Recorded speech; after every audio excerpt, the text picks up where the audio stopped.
Well, hello everybody. Welcome to the show. It is, what is today, the 30th? 29th? Today's the 29th. Is it? I don't even know what day it is. Can't read my log. Yeah, I need to get some better glasses. Well, anyway, welcome to the show, guys. Welcome. Today I want to talk about a couple of things. I got a bunch of stuff that's been going on over the last year.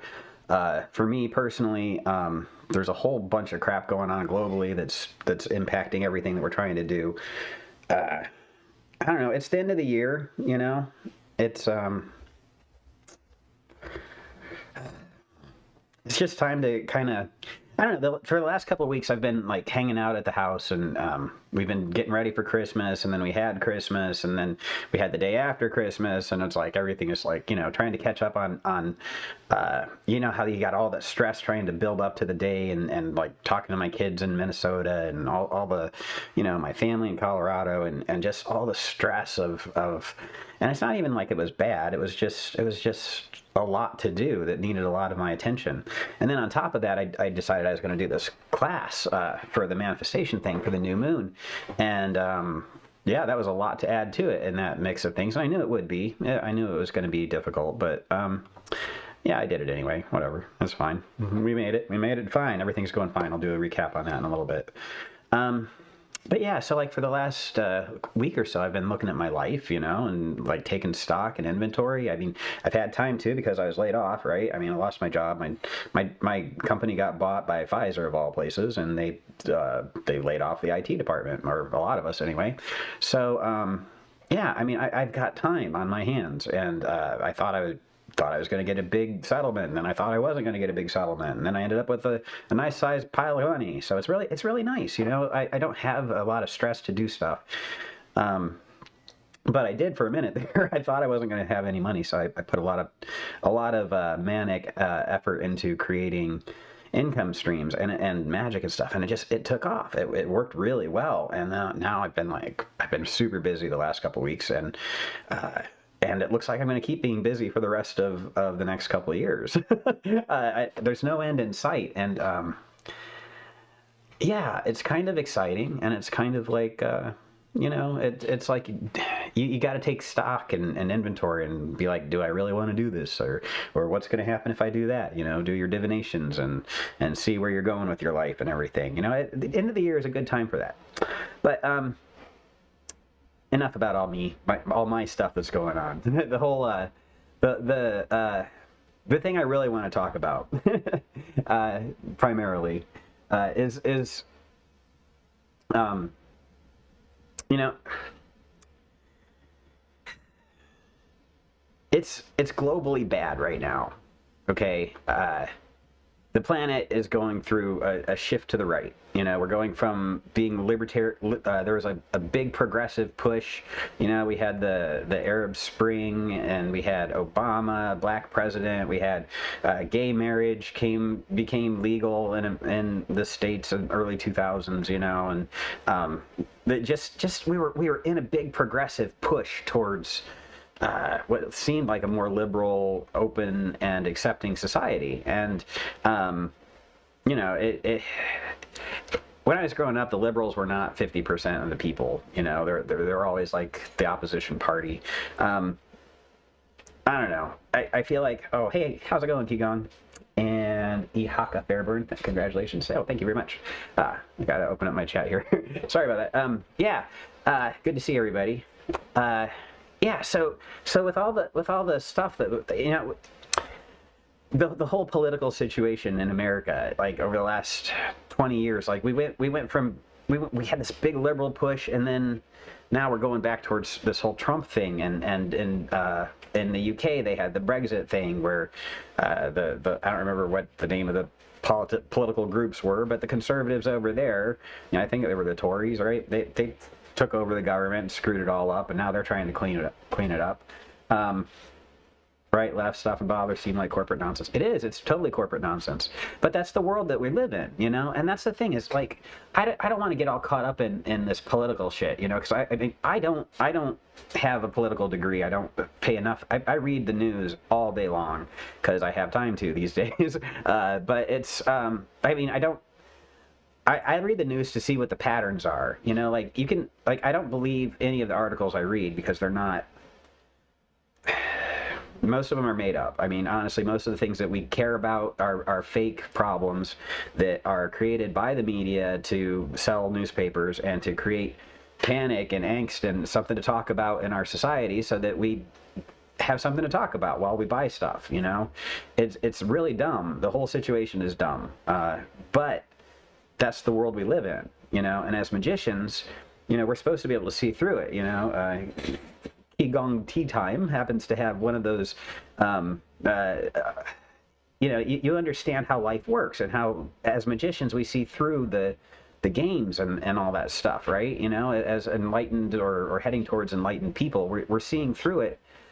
And yeah, it's stuff and nonsense. Left and right is a false thing, right? But it's the world we live in. You know, it really is the backdrop.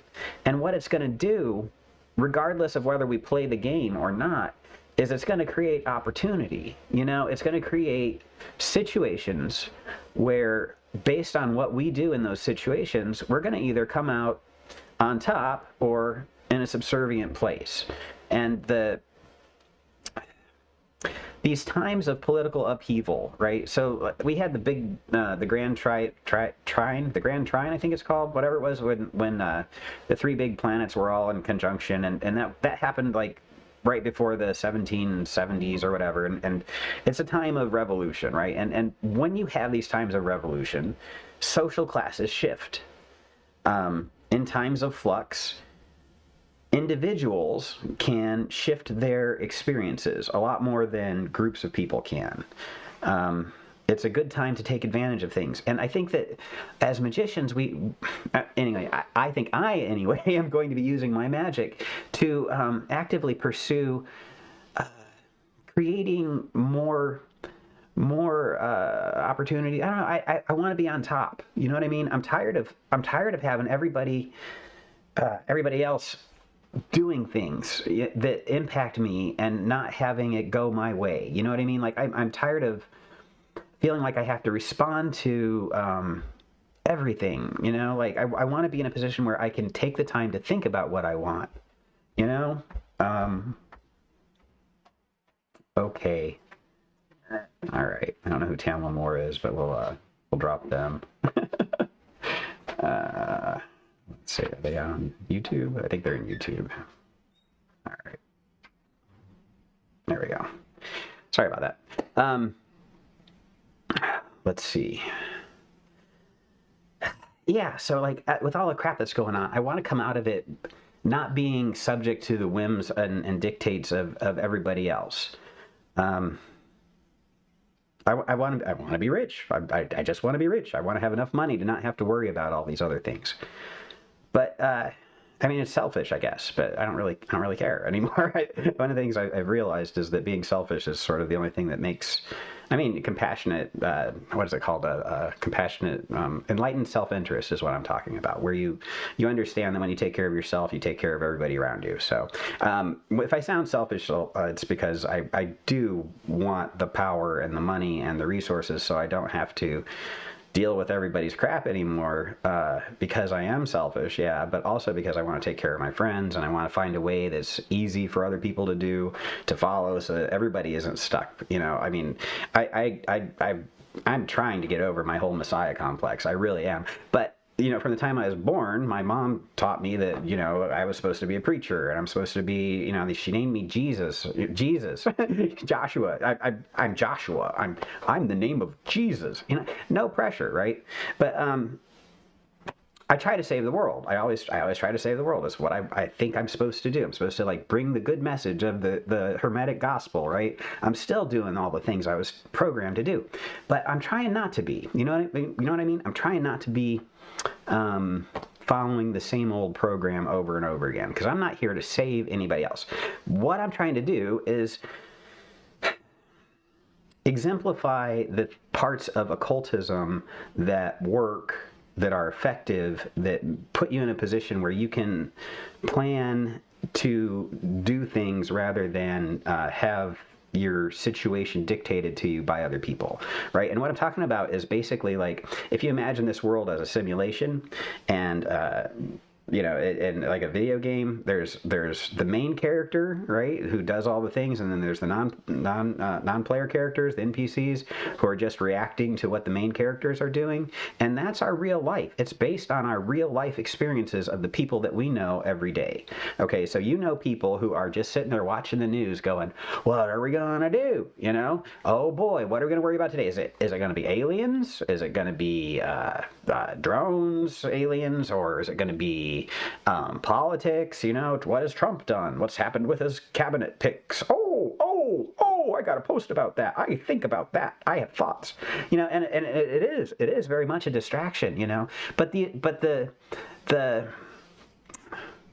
reactionary place that people come from is the problem, right? And that's. It's not a life, you know? I mean, it is a life. I guess it's a life, but it's not a life I want to live. It's not a life for me. I don't want to sit there and just be waiting for someone else to stimulate me so I can respond. I want to be the stimulus, you know, and everybody isn't like that, you know. Everybody doesn't have to be that. People have always said I'm a lightning rod, you know. I say things in a way that makes people offended and laugh at the same time, because that's what I do. It's fun, you know. I like to make people think. But I like to be the spark that makes things happen. I like it when I come up with an idea and I kind of like shove it out into the occult universe, and then all of a sudden I see like 3 or 4 other occultists picking it up and starting to apply it. You know, I think that's cool. I think it's neat to see that I can inspire other people to do things. You know, and I don't want to be like one of those, oh, it was my idea, everybody's doing what I'm saying. I mean, it bothers me, it does, but I mean, that's just in my ego, and egos aren't that important. It's just who I am. Just kidding. The thing is, I like being the spark and the catalyst. I don't like being the reagent. It's just not what I want to do with my life. Anyway, I think magic is a great way to turn yourself from a place where you are on the receiving end of the shit of the struggle stick. I'm trying not to cuss for YouTube's sake, because YouTube is pulling my funds and my monetization because I cuss too much. Boo crap. But anyway, the whole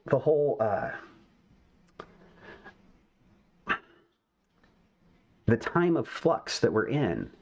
You know, it's like we're in 1770s France again, right? I mean, we're not there yet, but we're right on the verge.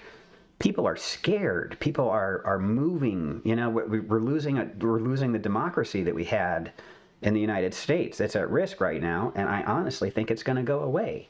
I think we are entering the time of strongman politics, where America finally gets a dictator. You know, and I expect it to be one dictator dealing with the other dictators, and they fight it out, and they eventually get to a point where we have a decent life, you know, or at least a stable life, where we have a single.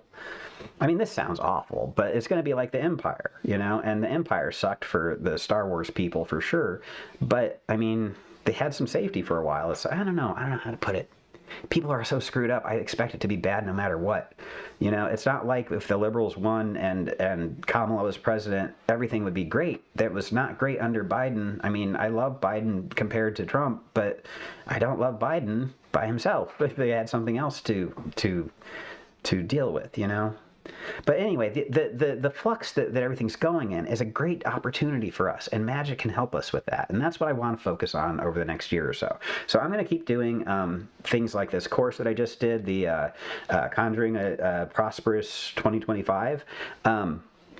This has been a great set of rituals that we've been doing. I have been enjoying it quite a bit. We spent the last 2 weeks ascending through the spheres, and every other day we did a ritual where we just released what the Corpus Hermeticum said you release after you die in the sphere that would stand between us and our goals. And then tomorrow, Monday, the new moon, we're going to do a ritual where we pull down all 7 gods of the planets and the archangels of the planets and the 4 spirits of the planetary talismans, and we're going to end up with a big 42 spirit powwow, or let's see, 14 and 28, 14 and 28, 32, yeah, 30, 42 spirit powwow, right? So we're gonna have 42 spirits all together with us in the thing. I did a test run of the script earlier today, in fact.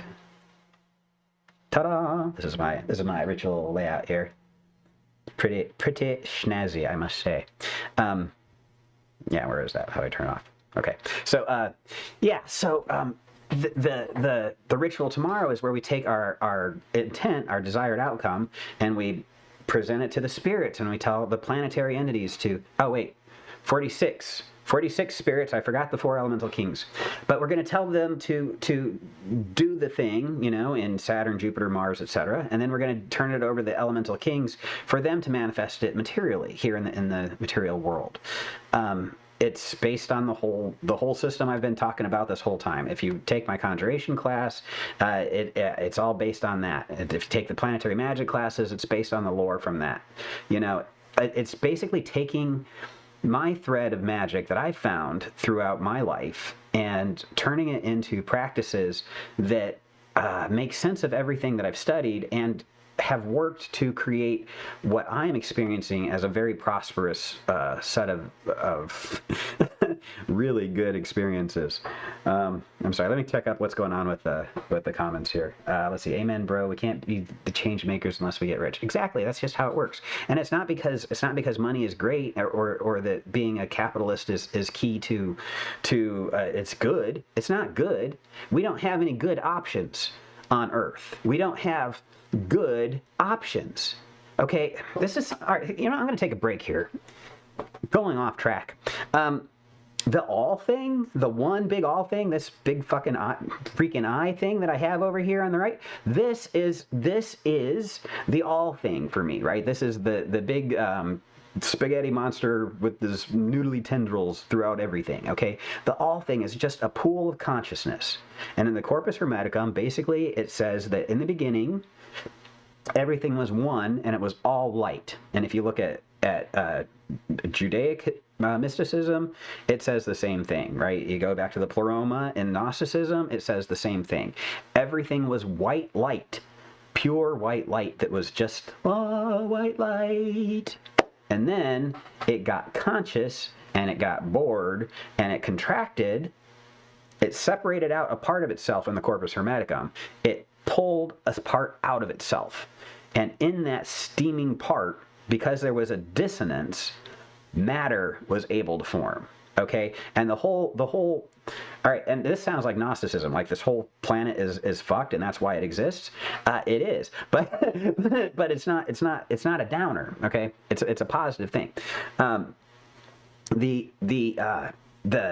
right, so my wife is a sound healer. I don't know if people who follow the show know what I'm talking about. But my wife does sound healing and does the crystal bowls, and she's been studying all this stuff, and she talks to me about it all the time. And I get to pick up, like, I don't know all the things she knows, but I get to hear really cool stuff, and I'm going to put it all together in a hodgepodge of nearly accurate information now.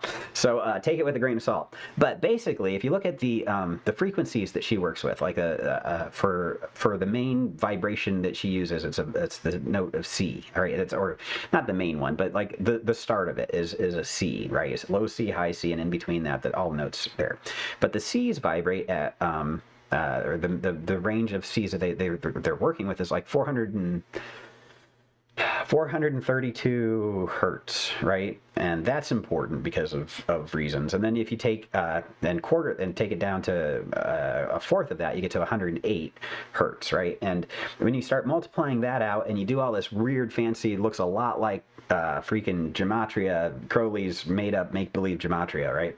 But when you start doing all this math with it, you start finding out that the frequency of sound, that sound travels through different vibrations based on the notes that are being played, is directly related to the frequency of light, of the transmission of light. Light and sound are almost exponential values of one another, right? So the frequency of like the 432 or the 108, whatever it was, I don't really understand what the context is for those numbers, but if you take the 108 frequency and you multiply it out, you end up with something that's approximately the speed of light, the frequency of light when it's traveling at constant at C, right? So the frequency of a wave, if you're measuring it as a wave of light, is going to be a almost value of the frequency of sound when you're doing the note C, right? So this almost alignment of sound and light is indicating to me why existence can happen. In the gap between that perfect harmony between light and sound is the ability for the one thing to manifest as us, as me, as you, as Earth, Zeus the all in all, right? Zeus, oh my God, so this class I've been doing this Zeus ritual that I talk about in my Conjuration class. I've been doing it a lot, and it's great. It's really great. It's a great ritual. I cannot express that enough. It takes this whole all thing concept, and it says it takes Neoplatonic thought, and it takes occult thought from across about 2,000 years, and it puts it all together into this one ritual that uses Zeus as the metaphor for this all thing, and the spirits that we conjure are expressions of that in the same way we are, and then the results are the extension of Zeus within Zeus, right? This all thing that's slightly out of harmony with itself has created the ability of matter to exist. Primarily, in my opinion, out of boredom, because imagine being one thing forever and not being able to do anything different. So this cosmic screwery, this cosmic problem that's going on with the universe is why we're here. So when you think about why does evil exist, this is like a big deal for philosophers and theologists and whatever, everybody who likes to complain about how things aren't fair. Evil's a big deal, right? Why is the universe evil? Why do bad things happen to good people? Because it has to, for us to be here. It has to, for us to be here. Evil has to exist for existence to exist. So does that mean there has to be evil? There's gonna be evil. What we do about it is what makes us good. We have the opportunity to be good because of evil. And that's the best we're going to get out of the existence of evil, in my opinion. Philosophically, theologically, rationally, the only thing that makes sense for dealing with the fact that there has to be evil for existence to be here is to overcome it.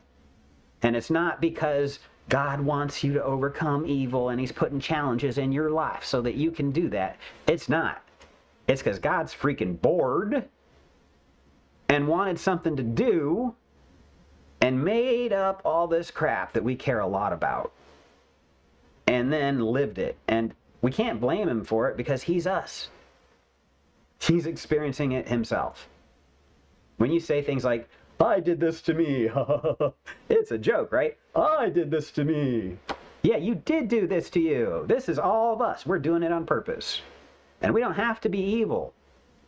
The thing about evil is, why does evil have to exist? You don't have to do it yourself. You could be good. You can work on that, But here's the thing. You're going to work on it forever. You don't get good. You don't get good. You get good at it. You get good at getting past your fuckery. Can't help but say it. But you can't stop screwing up. You can just learn how to deal with it when you're screwing up. You can see when you're screwing up. You can recognize when you're screwing up. You can recognize when other people are going to screw up in ways that impact you. And that's kind of where I'm at now. More of my problems come from other people not being aware that they're in charge of their life.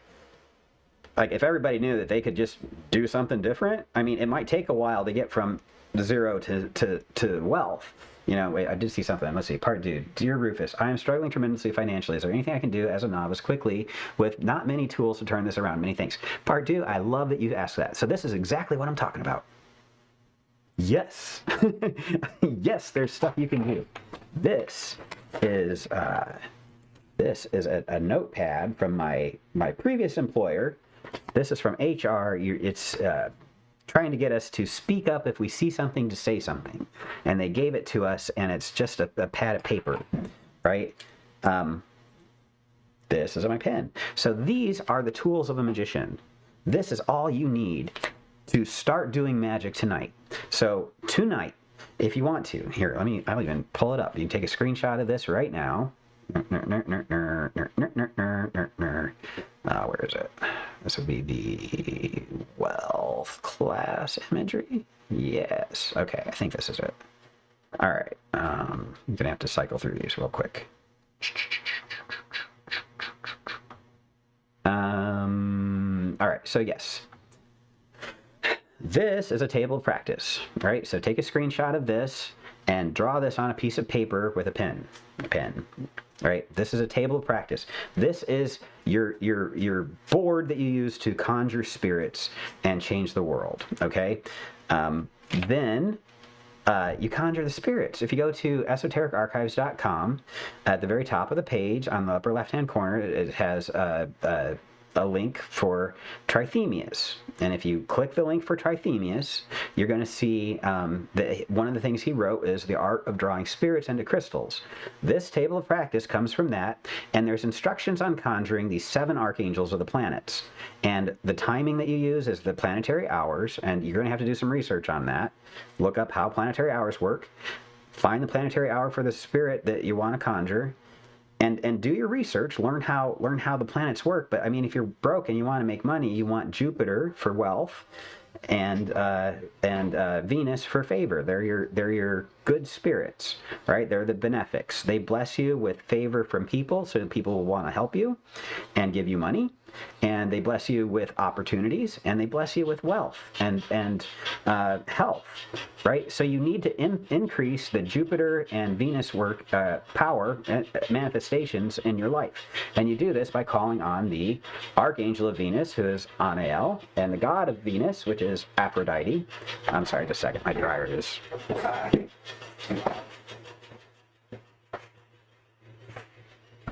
Let's go with that. Anyway, yeah. So you want Jupiter and Venus in your life, okay? And that will immediately start to change things. And it takes work and it takes practice. You know, it takes. For me anyway, I'm not one of those people where everything just comes naturally to me. I have to work hard to make things manifest. And so when I do the Jupiter and Venus rites, I have to then like apply for jobs, and when I get a job, I have to show up and do my best at the job and work hard at it, and I get bonuses and I get promotions and I get ahead, you know. And I did that as a cook in a restaurant. I did that as a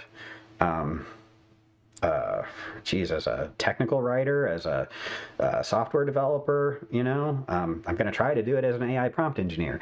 You know, why not? Because I mean, if you work hard, you can make it happen. But that's not what I'm talking about. What I'm talking about is how to get there today. Not many tools. All you need is a paper and pen.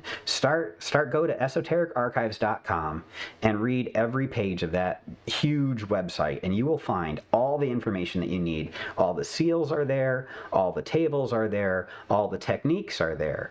I was talking earlier about finding your thread of magic. The thread of magic that I found goes back to 800 BC in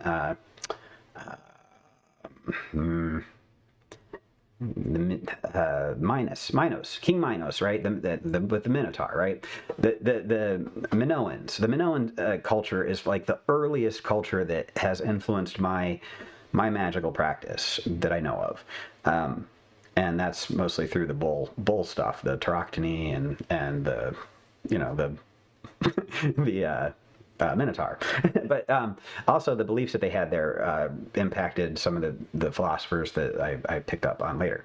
But but that's my thread of magic, right? And what I've got now is a practice that is not Greek, it's not Hellenic, it's not based on Hesiod, although it incorporates parts of Hesiod.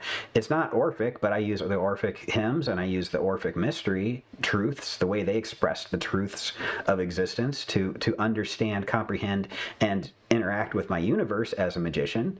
I use those as tools, but I'm not an Orphic initiate. I didn't get initiated, and I don't believe the guy that wrote the Dervani manuscript, I don't agree with what his takeaway was of what you're supposed to do with your life after you figure out all this stuff. I think you're supposed to be more active and more proactive and creating and experiencing your existence. You know, he's more into being passive and waiting for things to happen and being grateful for it and bringing harmony where there's discord. I'm all about harmony where there's discord. I think that some of the techniques that he talks about are great, but it's not about waiting. It's about creating. It's about creating. We're made in the image of creator gods. Like, those are the ones that appeal to me.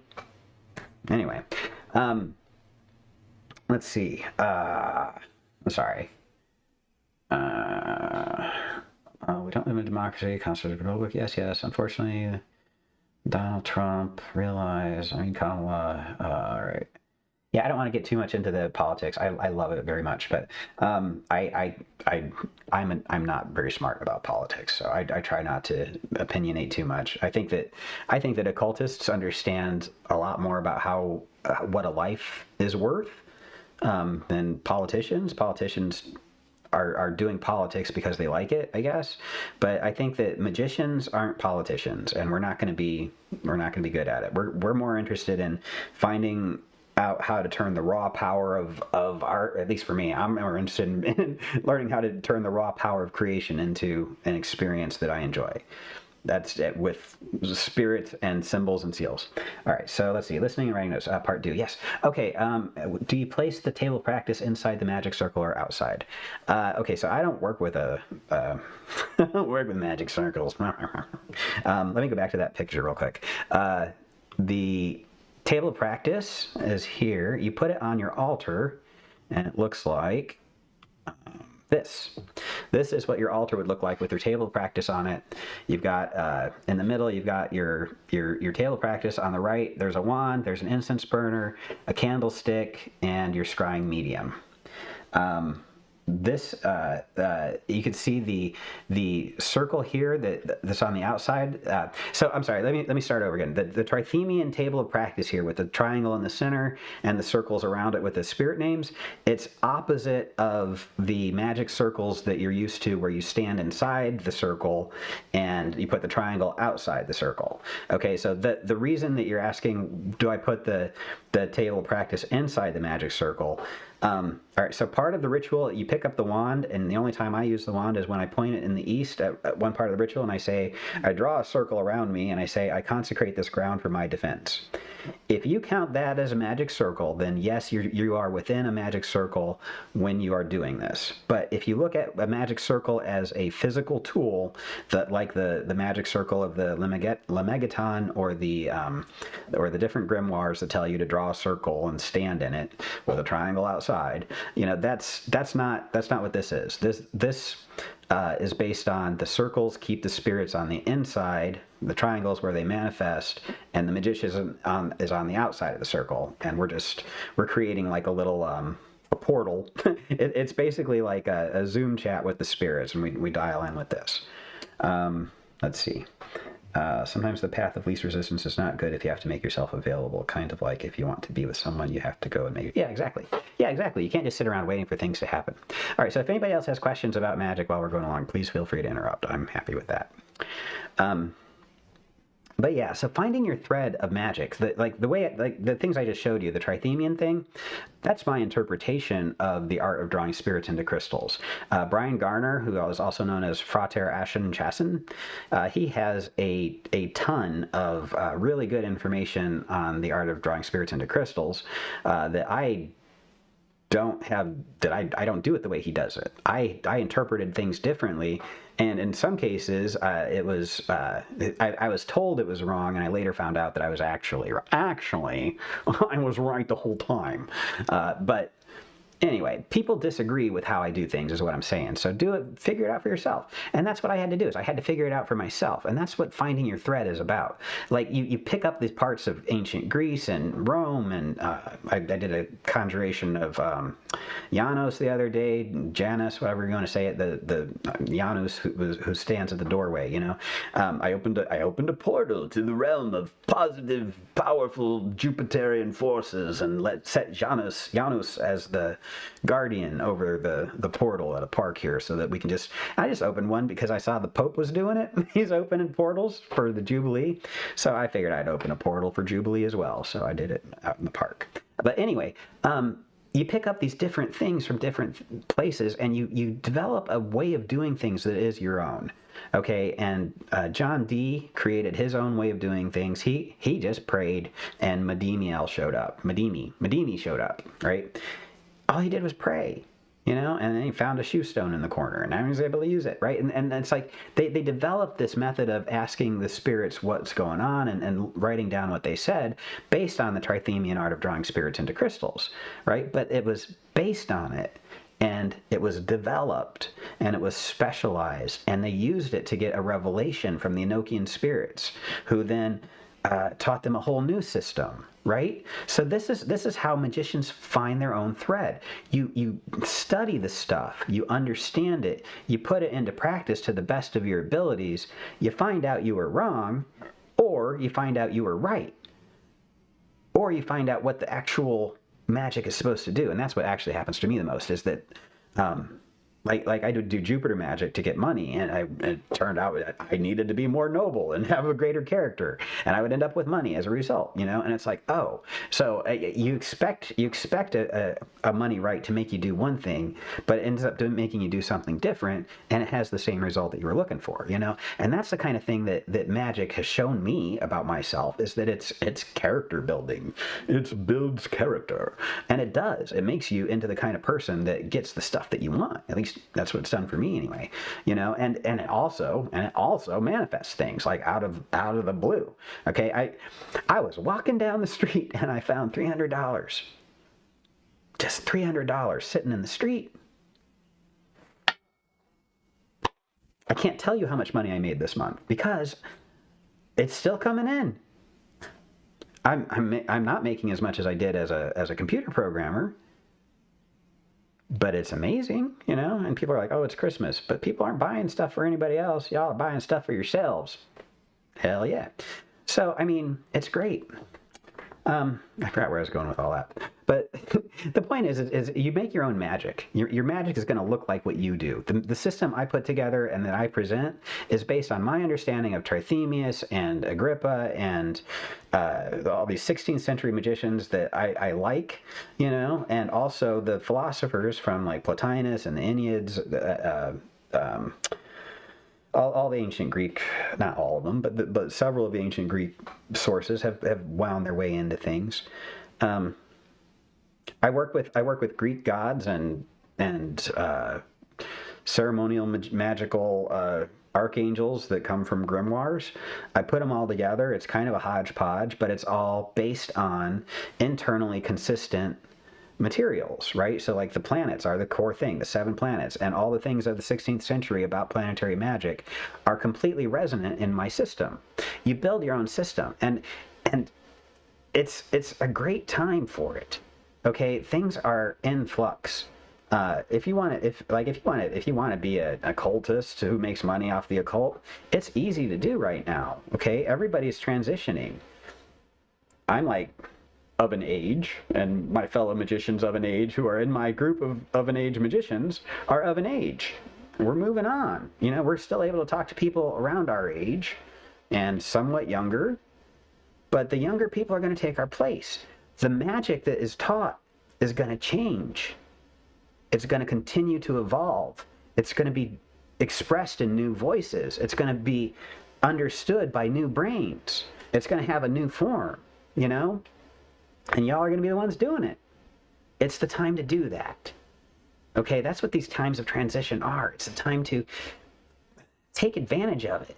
You know, find your thread and use that thread of magic to build a life where you're in charge of stuff, you know, where you're the instigator, But to do that, you have to have a plan. Nobody wants to think about what they want to do.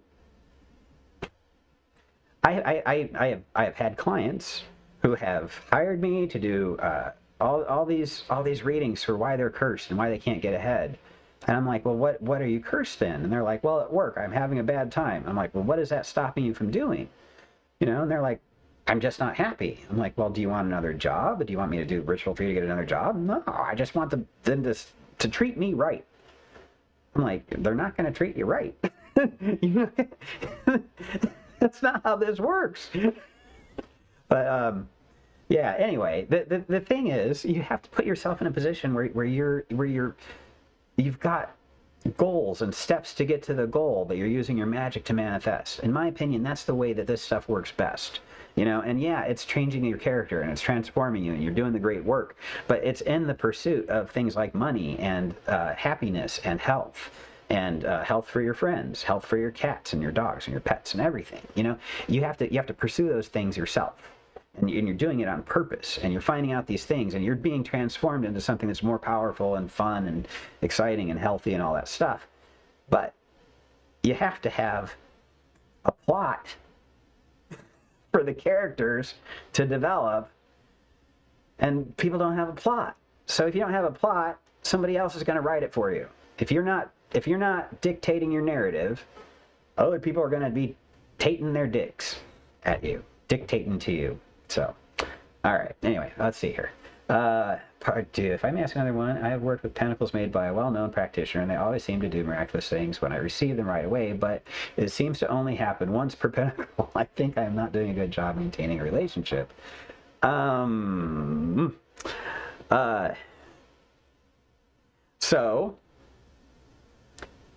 Not saying this is true of this particular person, but some pinnacle people have made deals with their spirits to have a really good result up front so that they get good reviews on their site, so they make more money.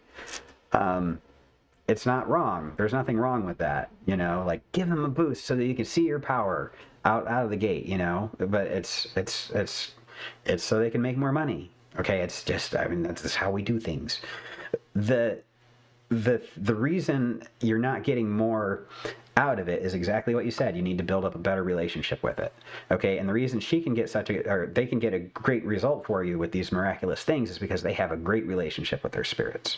All right, so first of all, for a lot of for some well-known practitioners, if you need to redo their consecration, if you're not getting the same results of it, start with with whatever they consecrated their rite with. So like for Allison's stuff, she uses the Helios rite for consecrating all things.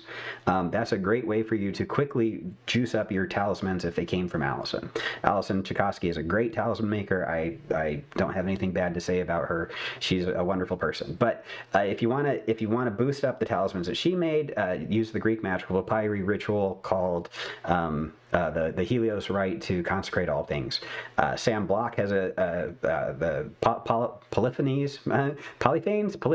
Sam Block, he has a great write-up on it that gives you everything you need to know to work on it. It's on the blog, The Digital Ambler. A Google search usually turns it up for me when I need to refer to it again. That's what he does, right? Or that's what she does, is the Helios rite. Frater Ashen Hashen, I am speculating here. I know I have not talked to him about how he consecrates things, but considering that he is he's not as grimoire purist as he used to be. Like back when we met, I had a hard time not fighting with him a lot, but we have both aged more gracefully.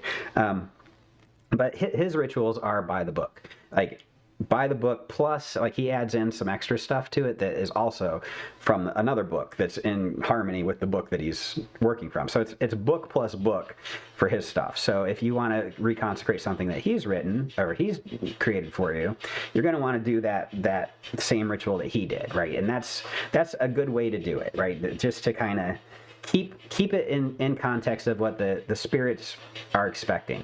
Yeah, if you if that's not good for you, because like for me, I can't do the Helios rite. I do the Helios rite once in a while, but I don't like it. I don't like the Greek magical papyri anymore. I think they're. I mean, I'm inspired by a lot of it, and I love the hymns to Selene and Hecate and Hermes. Those are great, you know. But a lot of it is, I don't like it. I just don't like it. I'd rather write my own, and I'm finding it to be just as effective, if not more effective. So. Do what you like. Anyway, yeah. So if you don't like doing the Helios rite, the other alternative is, like you said, develop your relationship with the spirits, and to do that, you spend time with them. You give them too many offerings in a week, right? So like,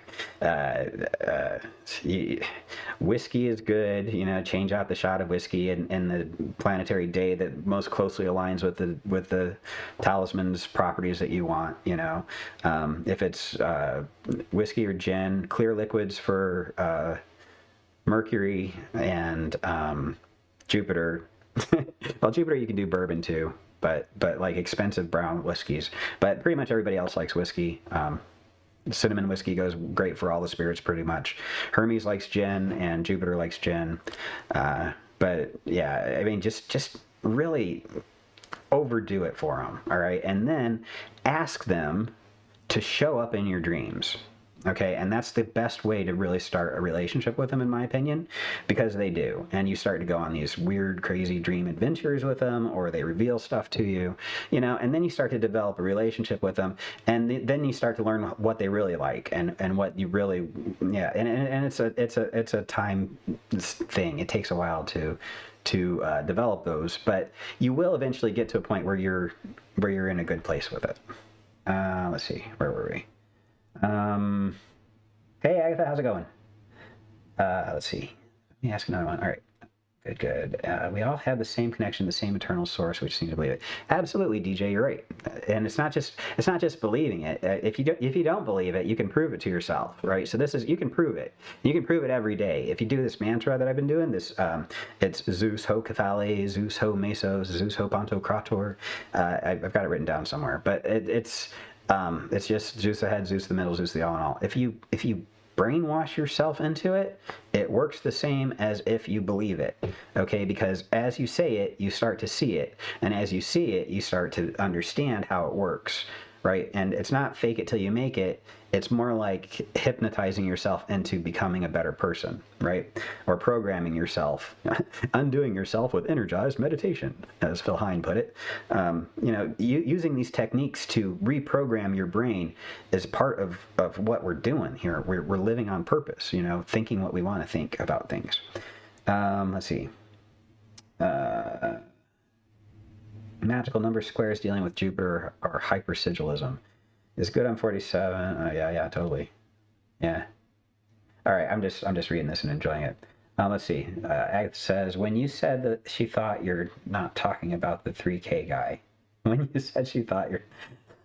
All right, I don't know what they're talking about, Agatha.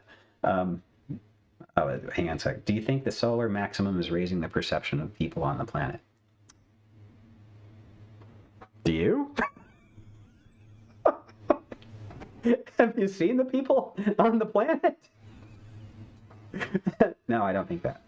I think it could. I think it's raising the perception of anybody who wants it to. But in general, I am not convinced that this planet is on the rise in terms of evolutionary advancement. I don't think we're going to hit that singularity that was promised to us in the 70s. I don't think we're going to get the earth changes that bring enlightenment, and I don't think we're ever going to overcome evil. I think evil is part of it. I don't know.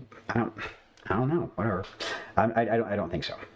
Let's see. All right. So, well, thank you so much. Of course, I am generous with information because I got all this stuff for free. All right. I got all this stuff for free from Joseph Peterson's site, esotericarchives.com. Theoi.com, THEOI.com, and what's the other one that I went to the most? I was just there a second ago. It's not. Anyway, it's just on the internet, right? All these sources that people have put so much energy into putting out there. it's free, it's free. You read it and you try it and you do it and you talk to other people who are doing it and you'll come up with some amazing things, and yeah, I'm generous with the information because I got it all for nothing and I worked on it and I made it work for me and I'm sharing it because I got this Messiah complex, but whatever, I don't care, it's fun, I enjoy it, and anyway, whatever. So anyway, find your thread. Your magic is not going to look like a grimoire tradition. It's not going to look exactly like... the grimoires didn't even look like each other. The same grimoire has different seals in it from that time period. The grimoires aren't even the same. So you are going to have your own practice, and you got to find it. And in this time period, with everything that's going on, it's a good time to situate yourself to achieve more. All right, and I'm just going to say this. We are taught to be stupid about what we care about. We are taught to care about stupid things that don't matter. You don't have to think about those things. You don't have to think about them. You don't have to even consider it. You can be hard in your ignoring of the bullcrap drama of life. It's all drama. You don't have to deal with it. This is the lesson of Voltaire and Candide. You build a wall around your garden and you tend your garden. It's a metaphor. You don't have to deal with people's crap. You just walk away. You don't say the thoughts that come to your mind because those are the programmed thoughts. You don't say them and it breaks the cycle. It breaks the wheel of samsara when you don't say what you think. It's like I saw a graphic the other day, breaking the generational trauma, and it shows this woman passing this abuse onto their child and this woman passing their abuse onto their child. And then that girl that was receiving the abuse getting a cat and being like, I'm breaking generational trauma by not having, poor cat. But I mean, anyway, sorry, I'm off on a thread here. All right, our practices are going to be unique in reflecting the lore we have acquired to date and what we're doing with that, and it changes over time. Right, so yeah, your practice is never going to be done developing. And the idea that anybody has it right is wrong.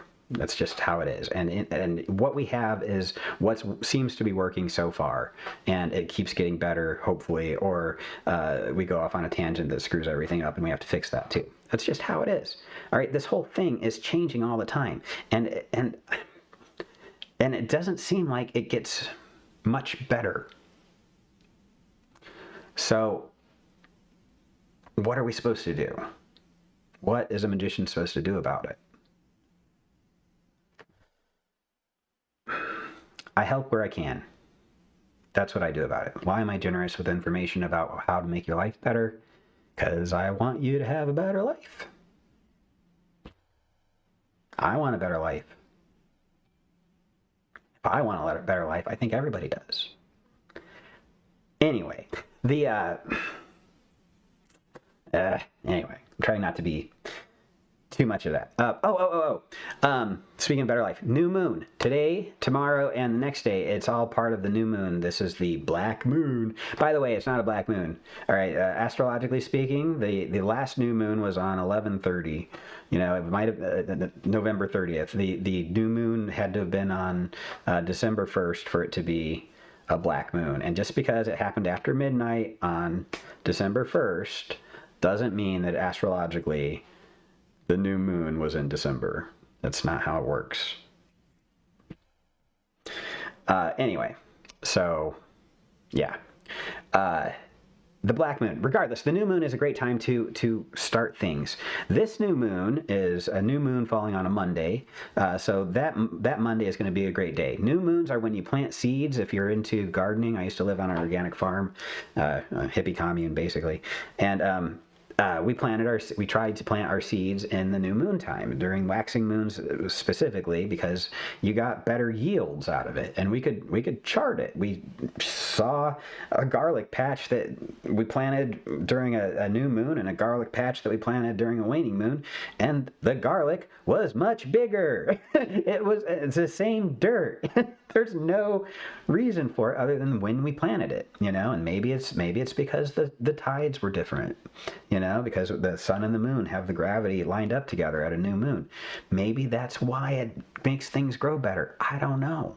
But magically, when you do magic to start a new project, a new process to manifest in your life, the new moon is the time you want to do that. And over the next 2 weeks, the seeds that you plant on the new moon are going to start to manifest in the same way that over 2 weeks of putting a little bit of moisture on a seed, you start to see it sprout. That's what's going to happen after you plant this seed on the new moon. This new moon is on the Monday right before the new year. Right? We're kicking off the new year. New year, new you. I'm so sick of new year, new you. I want to do a new year, new you every year. But I hate doing new year, new yous. I hate them. I try not to do them. So I'm doing a new moon instead. But the thing is every year, transition times. It's times of opportunity. It's liminal states. Magicians, we use liminal states. We stand at the threshold. Behold, I stand at the gate and knock, right? We're at the threshold between the manifest and the unmanifest, between the night and the day, between the waxing and the waning. Our decisions, we're the apex point, the cross point of the above and the below. It's not a 6-pointed star as much as it is we're in the middle and we're projecting it all out from us and we're receiving it back into us. Anyway, yeah. So new moon, do a ritual to do something big for your life, okay? Because it's a big time. All right, I've got a ritual that I'm doing with this group of people that is wonderful. We're having a great time of it. And if you missed out on that and you want to do it, I'm going to try to do it at least 4 times a year, every 3 months. It seems like there's enough interest to do it 3-4 times a year. So I'll do a quarterly cohort of manifestation things, right? But I'll try to do it around a new moon, of course, obviously. But this new moon is really special and it's really powerful. So please, please, please do something. Do something tomorrow in a lunar hour to manifest something that you want. Plant the seeds with Celine so that she will grow them in your life, and ask her to show you the opportunities as they manifest. Because we miss things because we were programmed to think stupid things. Anyway, yeah. So that's all I got for today. I actually did manage to touch every bullet point that I had here, even though I was rambling the whole time. Let's see. Live your life by the phase of the moon is a good thing, and the winding up to the planetary is a good thing. Yeah, exactly. And we're all lined up to all that stuff anyway, whether we are conscious of it or not. It's just a matter of turning your awareness and paying attention to what you're going to get. Pay your attention to what you're going to experience. All right. So I'm going to wrap up with, I don't know. I want to talk a little bit about like where I was at the beginning of 2024 versus where I'm at now. I had an idea of where I wanted to go. It didn't work out at all. I had a plan and I magicked the plan. But what I thought was going to happen was I was going to continue to advance in my career at my company and make a bunch of money there and all that stuff. And then Pfizer bought it instead, and everything changed, right? So it was much better than I expected, but I'm just saying the plans don't always work out. And my plans were to get to a point where I'm at today, but probably like 2 years from now. So what happened was I did a bunch of magic at the beginning of the year last year, and it turned out that it saved me a bunch of time in my plan. It took about 2 years off of my 5-year plan. I've got a new 5-year plan. I'm doing magic to take 2 years off of that today, tomorrow at the new moon. Anyway, so new moon, do your magic. Everything's gotten better for me this year. All right, I'm gonna keep saying it. I mean, I hope I don't annoy people about it, but I don't want to sound like I'm bragging. I'm telling you all the crap that is going good for me because I'm a recovering alcoholic. I've got some mental challenges. My brain doesn't work right half the time. I've just got issues, all right? But I'm doing really good. Not because I'm like awesome, but because this magic stuff works. And because I've trained myself with the help of the spirits with this magic stuff to see opportunities and to take advantage of them and to have the skill sets to take advantage of them. Like, I didn't know how to do the computer development that I make all my money on now. I didn't know how to do it when I got that job. I didn't lie to get it. I used my experience doing something similar to convince the person that I was talking to that I could do the job. And I did magic. And they gave me the job. You know, and I was able to add tasks that were related until I was able to have that as a full-time job. You know, and it's just, anyway, it helps. Let's see. Kai Gong is going to cause a problem. You always cause problems. The evil acupunctioner. Sorry. Let's see. What do you think about using certain energies to push towards a goal, like visualization, and then planning energy like sex? Yes, absolutely. That's a great way to do it. All right. So, so I've been doing mantra every day, and mantra is something that gives me a structure to visualize things, right? So my mantra is Zeus the head, Zeus the middle, Zeus the all in all. I say it in Greek, but it just means head, middle, everything. Starts in the brain or the mind, goes over to this middle layer. The middle is every individuated consciousness on the planet, and then it goes out to everything else, and it's all Zeus, right? And that's my mantra. And 108 times I say it, and it takes about 19 minutes. And so in 19 minutes, I'm visualizing the whole time my ideas that I want to materialize being transferred over to the 7 intelligences, or through my 7 chakras, or through whatever middle layer there is between the invisible and my experienced reality, and then seeing it project into the physical world, the all in all. So like mind, self, everything I experience. I say it over and over again for 20 minutes, and I visualize the idea being turned over to the powers that manifest it, and then having that become an experience that I then receive the inputs from all these wonderful energy sources and transfer back up through my crown chakra to my source, right? That's what we're doing here. We're taking source, pushing it out through our filter of Josh. Josh says blah, blah, blah. Josh gets blah, blah, blah.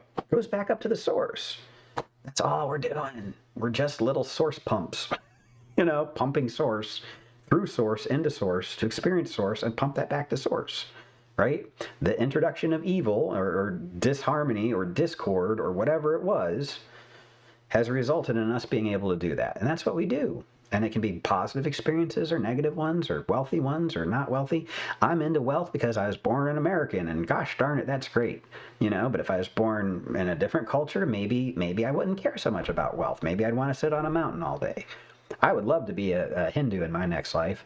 I think they got it great. Holy crap, their belief system is wonderful. I would love to just be a Hindu, but it's not for me. It's too easy. It's not hard enough. There's no challenge to it. I mean, there's plenty of challenge. I'm being facetious here, but it's just not for me. Not this life. Next time though, I would love to be a Hindu. I think that they have it great in my opinion, except for the smell. India has a scent to it, according to my friends who go back there. I work with a lot of people from India, and they go back to visit, and they complain about the smell. I've never been there. I've never smelled it. For all I know, it's roses. But according to the people who live there and go there, they say that there's a scent to it that is very aromatic. And when you live there, you get used to it. But when you live in America and then you go back, it's an assault on the senses. Yeah. So let's see. So visualization is key to my practice, right? And I do that during mantra. Mantra builds energy and power, and it pushes power through what you visualize. So yeah, I add that on. Sex magic. Yes, sex energy is great. It's creation. It's creativity. The Fascinus talisman looks like a winged penis. I've got it here somewhere. But it's I don't have it here anymore. I used to have a picture of it. I could just pull up. But anyway, it's a winged penis from Rome back in 300 AD. You find them in Herculaneum, Pompeii. You find evidence of these things, and they had these penis mobiles that would tinkle in the wind, and and the sound would drive off spirits. Anyway, tintinnabulum. The fascinus was formed when Cronus got his penis cut off, right? And that's what it was. It grew wings and flew off and became the sun. Aphrodite grew out of the foam.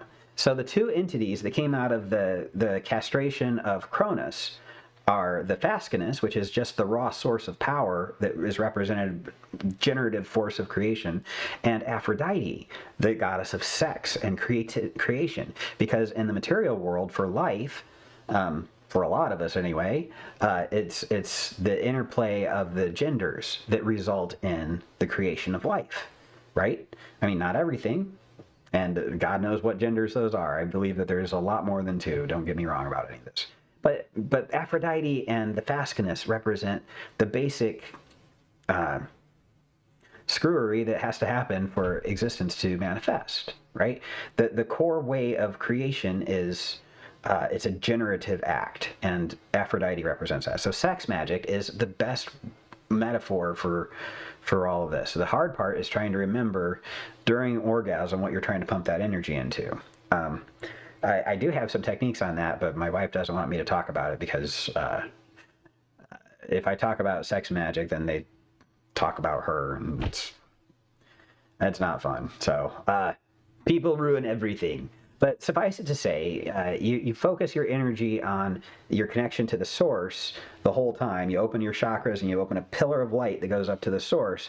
And then while you're doing your magic, whether it's sex magic or ritual magic or conjure magic or whatever, if you have that connection to your source, it's easier to focus that energy and that act and activity on your desired outcome than it is if you're just enjoying the moment, as it were. So, yeah, you have to have the divine connection to make your sexual act a magical act. It's not just flapping meat that makes things sweet. It's more than that. All right, so let's see. Like feeding your magic with energy. Yeah, absolutely, and you keep feeding it. And like we were, part 2 was asking about a talisman that had a great effect and then wore off. Right? You need to create an energy exchange that continues to feed that talisman. And these talismans, I have a talisman maintenance and operation manual that I wrote, and it talks about feeding them regularly. You light a tea light candle next to it on the day of their planet and where the light hits the seal, and you offer some incense and you wave their seal through the smoke, and they get fire and smoke, and that's what spirits love. Spirits live on fire and smoke and the smell of evaporating booze. They like that stuff. They enjoy smells and scents and heat and warmth and things that you can feel in the air because they're aerial spirits. Anyway, so yeah, so that's how you generate that, and you get more power. And there's always an exchange of information. You should be powering your magic, in my opinion, all the time. Magician and occultist. Okay, let's see. To me, being a magician and occultist is like being a co-creator, not being a creator. You give us dominion and create us in his image, whoever you're. Yeah, exactly. Kaigong. Yeah, that's weird. Mind o' business people. Yeah, I have a mind of business people. I don't mind being weird, though. I enjoy it. Just the male fluid and sex energy is just as powerful as you know blood, and the male power starts with the genitals, bull phallus, and stuffed necklaces to get themselves strong. Yes, yeah, okay, that's a jumble of a comment, but yeah, I know what you're talking about. That's very true. The even semen itself and bull testicles and all that stuff has been sources of magical power across occultism for years, and chaos magicians are still into that today. But it's, I mean, whacking off and getting on a sigil, if you're not connected to the divine, it's just flapping meat, and the thing is that there's not a lot of connecting to the divine that goes on for that to be useful. Let's see. So one thing after another, positive and top positive. So I wanted to talk about my stuff that I have available on my site. I'm going to keep adding to it, but basically the goal is to make everything an affordable means to create as many magicians as possible. So the core materials are always going to be cheap. They're already out there pretty much. The planetary stuff, the conjuration stuff. I'm going to be adding more stuff about the elemental kings soon, but the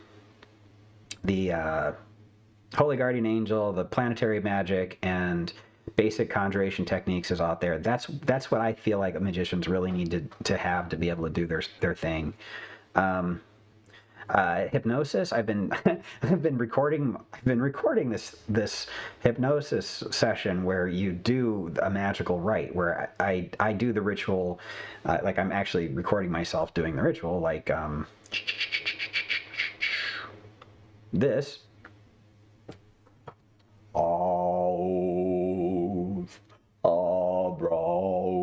Right, and in the actual planetary hour, I'm doing the magic, right? So I'm doing magic, I'm recording it, and then I take that video of me doing the magic, and it's not me, it's point of view on the altar, and then I put that into some other clips where there's an induction that takes you into a hypnosis thing, takes you to a chapel in the forest where you meet a spirit that merges with you, and then it becomes you, and it's another aspect of you, and it's your magician self, and then you go into this temple and you start doing the magic and I play the video of me doing the ritual, but it's the voice of the magus that you've invoked as part of this hypnosis thing, and then you go through and you're doing the ritual in this hypnotic thing.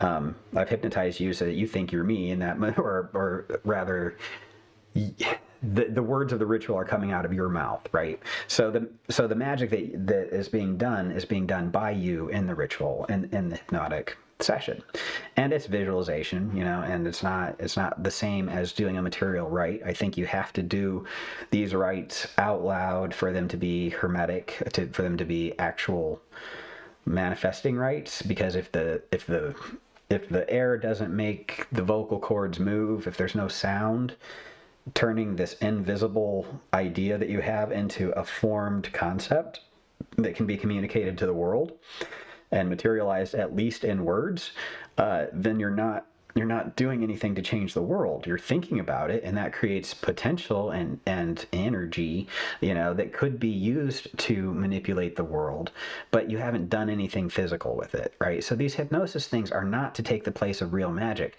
but what they do is they prepare people to do the magic. They're able to do the rituals. They're able to remember what they're supposed to do, and going into these rituals cold, never having done them before, it gives these people this confidence to perform the ritual like they've done it already, and if that alone, I think, is worth the price of all the things I'm selling out there, I think it's great. So I'm going to do a lot more of those, and also it turns out that somehow I used to get 13% effectiveness for my hypnotic sessions. I'm getting a lot more. I haven't had anybody relapse on me lately. Like if they do, I do hypnosis for like smoking cessation, weight loss, and whatnot, and it's been super effective lately. And I told people, when I went into it, that my track record was about 13%, and you have to actually do the work to make it happen.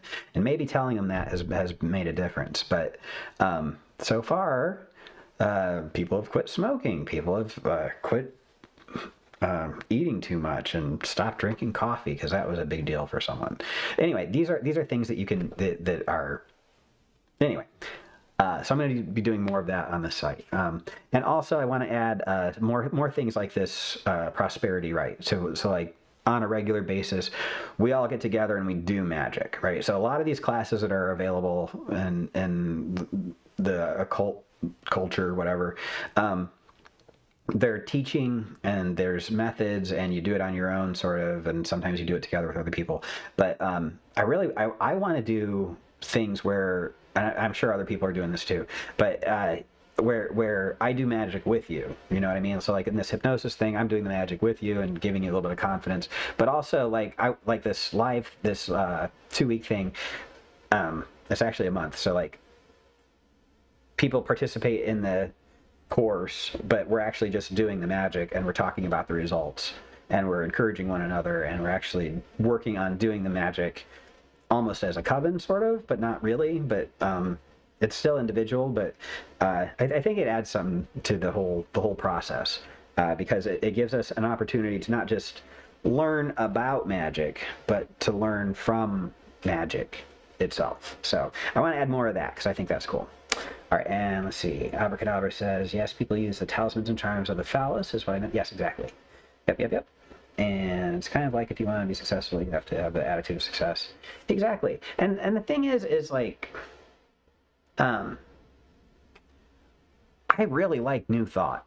Okay, and the Kybalion is a New Thought book, and I have mocked it for years because it's too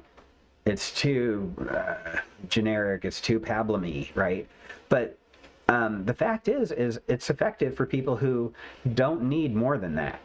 If that's enough for you, if you don't need it to make all this extra sense, if you can intuit that the truths of the Kybalion are pointing to these concepts in actual Hermeticism, you know, if you can understand it and adapt it and adopt it, then you're good, you know?